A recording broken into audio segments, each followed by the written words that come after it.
Hello everybody, I'm forecaster Dustin Staples. Happy Monday to you as we begin a new work week in the first full week of October.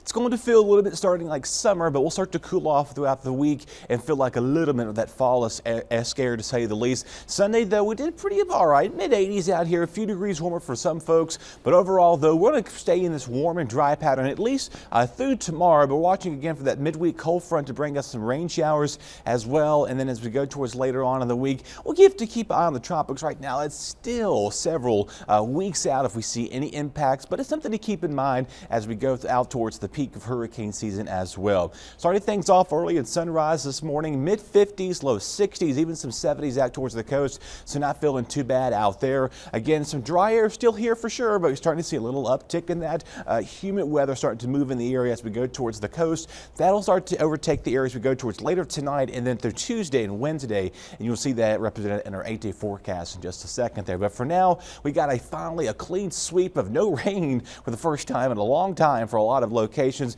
but a lot of disorganized activity outside of the Gulf here. Anything that was being tracked is no longer being tracked anymore, but this is our cold front right here. It's going to be giving us a good shot of some showers and maybe some thunderstorms as well. We're pretty quiet here in the central Caribbean, outside of the East Coast here, down towards the Gulf as well, but this is the area watching. It's got a 70% chance of development here over the next 7 days, 50% chance in the next 2 days or so. Jerry is the next name. Some good news though, most model guidance has us curving out to sea like we've been seeing for the last several systems so far this hurricane season. So we have just been so far bypassing a lot of impacts, but it's forecasted to probably become a hurricane sometime late by the weekend. But for now, we'll watch that area. That's the highlighted concern for the National Hurricane Center. Sometime late to mid-month right now, we're also watching an area that could possibly develop outside of the Bay of Campeche in central Mexico, so we'll have to watch that very closely.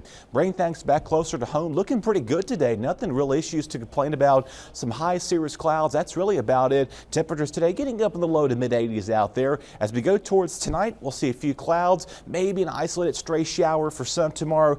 Not everybody's going to see any rain. It's going to be kind of mostly to partly sunny, and then eventually later in the day, clouds will slowly start to develop, especially late in the evening hours. Something else to report on, that the breezes will start to relax again for another day so far, except for the coastline as usual, but looks like by tomorrow, most of us will be windy for the less wind for the first time in about almost a week and a half. And again, that'll all begin to change as we go towards late week as that cold front begins to come in. It does bring some rain showers to it. Right now, model data is starting to pick up on some good rainfall for us, though we're not going to be seeing a washout.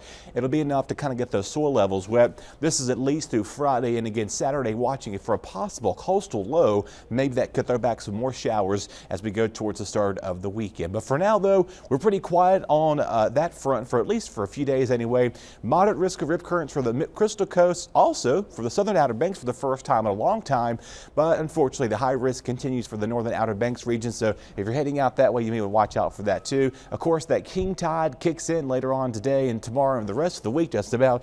Best chance of showers, maybe an isolated thunderstorm here for Wednesday, and it's going to get really windy here as we go towards the end of the week, and a lot of locations are going to see that represented here.